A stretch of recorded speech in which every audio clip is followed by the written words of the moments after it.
My friend kept saying something was after him, then he vanished. I don't even know how to start this. I'm writing here because I feel like I owe it to him. Maybe if people read this, they'll believe what I didn't. Maybe someone out there has answers. My best friend, Mark, disappeared 3 months ago. No trace. No evidence. The police filed him as missing, presumed dead. But I can't shake the memory of the things he told me before he vanished, things I laughed off at the time, things I should have taken seriously. It started about 6 months back. Mark and I were at a bar after work, just a normal Friday night.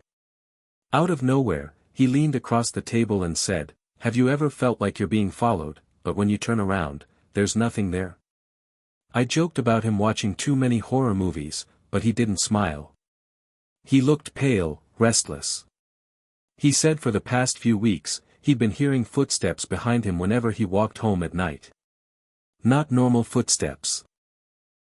He said they were too slow, too heavy, like someone dragging their feet. But whenever he turned, the street was empty. At first, I thought he was just stressed. He'd been working insane hours. But then he started sending me texts at weird times. 2:43 a.m., it's outside my window. 3:11 a.m., I can hear it breathing. 4:02 a.m., why won't it just come in already? I'd call him after those texts, but he rarely picked up. The few times he did, I'd hear silence on his end, just his shaky breathing, like he was hiding. When I pressed him, he always said, "Forget it, man. You wouldn't believe me." One night, he finally opened up. He came over to my apartment, looking like hell. Eyes bloodshot, skin pale, like he hadn't slept in days. He said it started with shadows. He'd catch them moving in mirrors, in corners of rooms. Then came the whispers, low and distorted, like multiple voices at once, saying his name. And then the dreams, the same one, over and over. Standing in a field at night, with someone behind him, tall and faceless. I wanted to help, but I didn't know how. I suggested therapy, maybe meds. He just laughed, bitterly. "You don't get it. This isn't in my head. It's real." The last time I saw him was 2 nights before he disappeared. He showed up at my door, terrified. Said he couldn't stay at his place anymore, that it was inside now. He wouldn't explain what it was, only that it finally crossed over.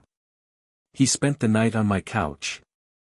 Around 3 a.m., I woke to the sound of him crying quietly. When I asked what was wrong, he said, "Promise me you'll believe me if I'm gone." I didn't know what to say. I thought he was losing his mind. The next day, he left, saying he had to face it. That was the last time anyone saw him. His apartment was found empty. His phone on the floor, screen cracked, last message unsent. It just said, "It's here." The police think he ran away or took his own life. But here's the thing. Ever since he disappeared, I've started noticing things too. Footsteps behind me when no one's there. Shadows moving where they shouldn't. The same dream of the field at night. And last night, I woke up at 3:11 a.m., the exact time he used to text me. My phone lit up. One new message. No number. No contact. Just 3 words. "I told you." Now it's happening to me. When I posted about my friend Mark's disappearance, I thought that would be the end of it, just me putting my guilt into words. I didn't expect anyone to believe me. But things have gotten worse, and I can't keep this to myself anymore. Since that night I got the strange text, "I told you." I haven't been the same. At first, I thought it was some sick prank. Maybe someone hacked my phone. But then it started, the exact same things Mark described before he vanished. It began with the footsteps. Always when I'm alone, walking home after dark. They're slow, heavy, dragging, like someone deliberately trying to keep pace with me but staying just out of sight. When I stop, they stop. When I turn, no one's there. Then came the shadows. I'll be in my apartment and see movement in the corner of my eye, too tall to be me, too quick to be a trick of the light. Once, when I was brushing my teeth, I saw something in the mirror. A figure, standing behind me in the doorway. Tall. Faceless. Completely still. When I turned around, the doorway was empty. I told myself it was stress. That I was imagining it because of everything with Mark. But then the dream started. The same dream he described. Every night. I'm standing in an open field under a black sky. The grass moves like it's breathing. I can feel something behind me, tall, faceless, watching. I never turn around in the dream, but every night it feels closer. 2 weeks ago, I woke up at 3:11 a.m. to the sound of my phone buzzing. No number, no contact. Just another message. This time it said, "Don't look back." That was the night I started sleeping with the lights on. Last weekend, I finally broke down and went to Mark's apartment. It's been sealed since the police finished their investigation. The landlord let me in because I said I was collecting his things. The place was exactly as he left it, coffee mug half full, jacket on the chair, bed unmade. But the walls were wrong. In the living room, near the window, the paint was scratched. Not random marks, scratches in the shape of words. Over and over again, carved deep into the plaster, "It's here." That same night, back in my apartment, I woke up to the sound of whispering. Dozens of voices, low and distorted, all saying the same thing in unison, my name. The air felt thick, hard to breathe. I couldn't move. Out of the corner of my eye, in the dark, I saw a figure standing in the corner of the room. Tall. Faceless. Watching. It didn't move. It just stayed there until the sun rose. When the light came in, it was gone. I don't know what to do. The police won't help. My family thinks I'm losing my mind. My friends avoid me now, maybe because I sound crazy, or maybe because they feel what I feel when they're around me. Like something is hanging over me. Last night was the worst. I had the dream again. The field, the faceless figure. But this time, I turned around. And I woke up screaming. Because standing right there, less than an inch from my face in the dream, was Mark. His eyes black, his skin pale, whispering, "It's your turn." When I woke up, there was dirt on my bedsheets. Fresh, damp soil, like I'd been lying in a field. And now I can't shake the feeling that soon, people will be writing about me the way I wrote about him. Because whatever took Mark, it's coming for me. It wants me too. I don't know how much longer I have. Writing this feels pointless, because if what happened to Mark is really happening to me, this post will eventually just be another story buried on Reddit. People will read it, get spooked for a second, and scroll on with their lives. But I need to leave something behind. Something real. Because if I vanish like Mark did, I want it written down that I didn't just leave town, or lose my mind, or start a new life somewhere. Something is taking us. And I think I'm next. The escalation.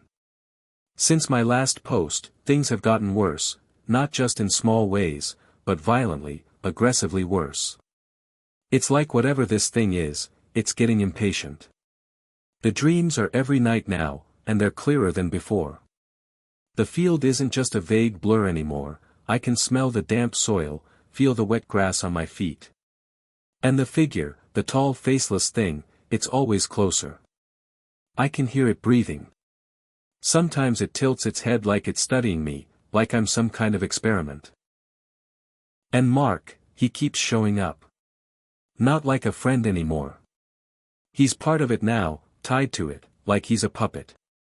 His mouth moves, but the words don't sound like his. It's deeper, distorted, almost like multiple voices layered over each other. He keeps saying the same thing. It's waiting. I wake up from these dreams drenched in sweat, but the worst part isn't the dreams anymore. The worst part is that the dreams are leaking into reality. 2 nights ago, I woke up to the sound of scratching on my bedroom wall. At first I thought it was a mouse, but it kept getting louder, heavier, until it sounded like fingernails dragging through plaster. I turned on the light, and the wall was covered in fresh scratches. Not random words. I see you. I tried to take a photo with my phone, but when I looked at the picture after, the scratches weren't there. Just a blank wall. The disappearances. I'm not the only one noticing now. That's the part that really terrifies me.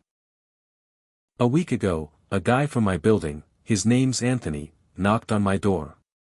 He asked if I'd been hearing the footsteps. My heart dropped. I didn't tell him anything at first, just played dumb, but he looked dead serious. He said, "I think I'm going crazy, man. Every night, someone follows me home. Every time I look back, nothing's there." He asked me if I'd seen Mark recently. That was 3 days ago. Yesterday, Anthony didn't show up to work. His apartment is locked, lights off, no sign of him. Just like Mark. It's spreading. The blackouts. I've started losing time. That's new. I'll be walking home and suddenly realize an hour has passed, with no memory of where I went. Sometimes I find dirt under my nails, mud on my shoes. Once I woke up in my bathtub, water running, clothes soaked, with no idea how I got there. Last night, I blacked out while sitting at my desk, writing in this journal I keep. When I came back, my hands were covered in ink. I'd written 3 words across the page, over and over again. Don't turn around. The handwriting didn't look like mine. My family. I tried reaching out to my sister. She's the only family I still talk to. I told her I wasn't okay, that I thought something was after me. I even told her about Mark. She told me to stop drinking and get some sleep. But when I went to her house yesterday to try to explain in person, her daughter, my niece, opened the door before my sister could stop her. She's only 6 years old. She looked up at me with wide eyes and whispered, "He's standing right behind you." My sister yanked her away and slammed the door in my face. The mirror. The scariest thing so far happened 3 nights ago. I don't even know how to put this into words, but I have to. I woke up at 3:11 a.m. again, the same time, every night.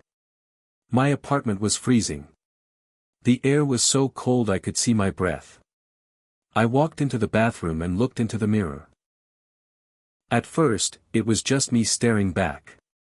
But then the reflection didn't move with me. My reflection stayed perfectly still. Slowly, it began to smile. And then, behind it, I saw the figure. Tall, faceless, standing in the reflection but not in the room. Its hand rested on my reflection's shoulder. When I looked over my own shoulder in the real world, nothing was there. But in the mirror, it was leaning closer. I smashed the mirror with my fists.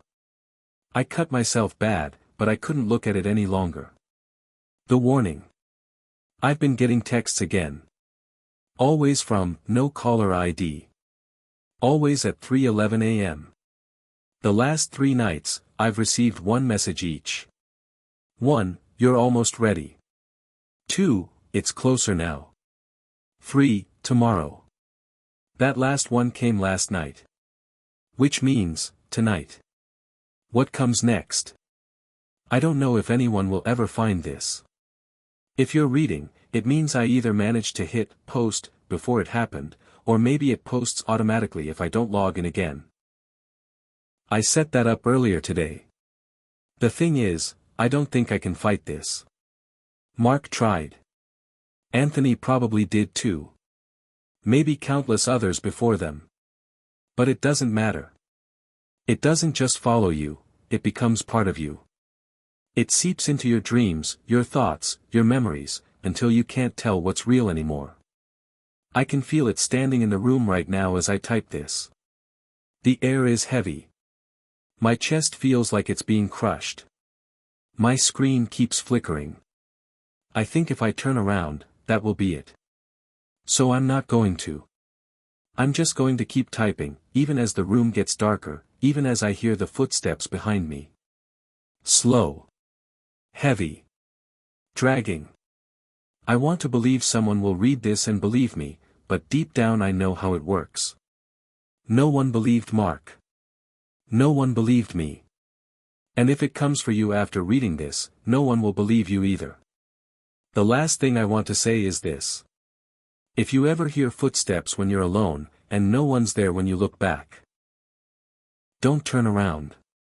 That's how it gets you. This will probably be my final post. If I disappear, don't bother looking for me. I'll be in the field. With Mark. With the others. It's my turn now. The house remembers. It's been 3 weeks since I last updated about Jake's disappearance, and things have only gotten stranger, darker, and harder to explain. I didn't think it was possible to feel more unsettled than I did in part 3, but I was wrong. Let me take it step by step. 1. The return to Hollow Pines. After what we discovered in the old county records, that the Hollow Pines property had been marked condemned since 1972, I felt like I had to see it one last time. The house didn't officially exist anymore, yet Jake had been inside it. I'd seen it myself, felt its cold walls, smelled the rot in its basement. I convinced 2 people to come with me, Leah, Jake's sister, and Kevin, another close friend from high school. Neither of them believed the supernatural parts of the story, but they both cared about Jake and thought maybe I was onto something that could help us find him. When we got there, the house wasn't there. Just like the record said. All that remained was an overgrown foundation, barely visible under vines and broken stone. The floor plan was there in fragments, what looked like a collapsed basement entrance, some scattered bricks, pieces of wood so weathered they crumbled when touched. Leah swore she remembered being at that house with Jake once years ago. Kevin shook his head, saying he had never seen it before. But I knew what I had walked through with Jake that night. I could still see the image of him standing on those stairs, pale, his eyes wide as he whispered, "Do you see them too?" 2. The voices at night. After we left the ruins, things started happening in my apartment again. At first, it was subtle. Footsteps in the hall when I was alone, a shadow in the corner of my room that vanished when I looked directly at it. Then came the voices. They always started around 3 a.m. A soft whispering, like someone just outside my door. At first, I thought it was my neighbors, maybe a late-night phone call. But one night I pressed my ear to the door and realized the whispering wasn't behind it. It was inside. A low, raspy murmur, repeating over and over. "He's not gone, he's waiting." I bolted upright in bed, turned on every light in the apartment, and stayed awake until morning. 3. Leah's confession. A few days later, Leah asked to meet. She looked exhausted, dark circles under her eyes, hands shaking as she held her coffee. She admitted something I never knew. Jake had been talking about the man in the shadows since he was 12. Their parents had written it off as sleep paralysis or overactive imagination. But Leah remembered waking up some nights to Jake screaming, clawing at the walls of his room, insisting that something was crawling out of the corner. When he got older, the episodes got rarer, but never fully stopped. She said the last time she saw him, the night before he disappeared, he told her, "If I don't come back, it's because I finally followed him." 4. The dream. I don't dream often, but one night I had the most vivid nightmare of my life. I was back in the Hollow Pines house, though it looked new, the walls were clean, the windows unbroken, the air strangely warm. I heard Jake's voice calling my name. I followed it through the hall, into the basement. And there he was. Sitting on the stairs, head in his hands. When he looked up at me, his face was pale and gaunt, like he hadn't slept in weeks. He whispered, "You shouldn't have come back. It knows you now." Then the shadow behind him rose. Not like a man, not like anything human. More like a shape that absorbed light, swallowing everything around it. I woke up screaming, drenched in sweat. The clock beside my bed read 3:12 a.m. 5. The disappearance of Kevin. I wish I could say the story ends there. But it doesn't. Kevin, the skeptic who came with us to Hollow Pines, went missing last week. No one has seen him since Thursday. His car was found parked on a dirt road just 2 miles from the Hollow Pines ruins. The driver's door was open, keys still in the ignition. No signs of struggle. No footprints leading away. Just gone. And the worst part? The night before Kevin vanished, he texted me at 3:10 a.m. Kevin, I think I saw Jake outside my window. He was smiling. That was the last message he ever sent. 6. The recordings. Leah managed to find an old box of Jake's things, journals, sketches, and most chillingly, cassette tapes he used to record himself when he couldn't sleep. We listened to one together. At first, it was just Jake describing what he saw in his room, the shifting shadows, the feeling of being watched. Then his voice got shaky, panicked. On the tape, you can hear him whispering. He's closer tonight. He's in the corner. I think he wants me to follow. Then a sound that made my blood run cold. Not static. Not interference. But a deep, guttural voice. Almost inhuman. And it said my name. 7. Where this leaves us. I don't know how much longer I can keep writing these updates. Every time I share what's happening, things seem to get worse. Like whatever this is, whatever took Jake, is feeding off the attention. I'm not even sure Jake is dead. Sometimes, late at night, I swear I hear him whispering my name. Not from outside. Not from my dreams. But from inside my own head. And I'm terrified that if I listen closely enough, if I answer him, I'll disappear too. To be continued. It's not over. It's been weeks since I posted about Jake. Things are worse. Shadows move in my apartment. Whispers call my name at 3 a.m. Kevin, the friend who came with me to Hollow Pines, went missing last week. His last text, I think I saw Jake outside my window. He was smiling. Leah found Jake's old tapes. On one, his voice whispers in panic. He's closer tonight. I think he wants me to follow. Then a deep, guttural voice says my name. I don't know how much longer I can stay.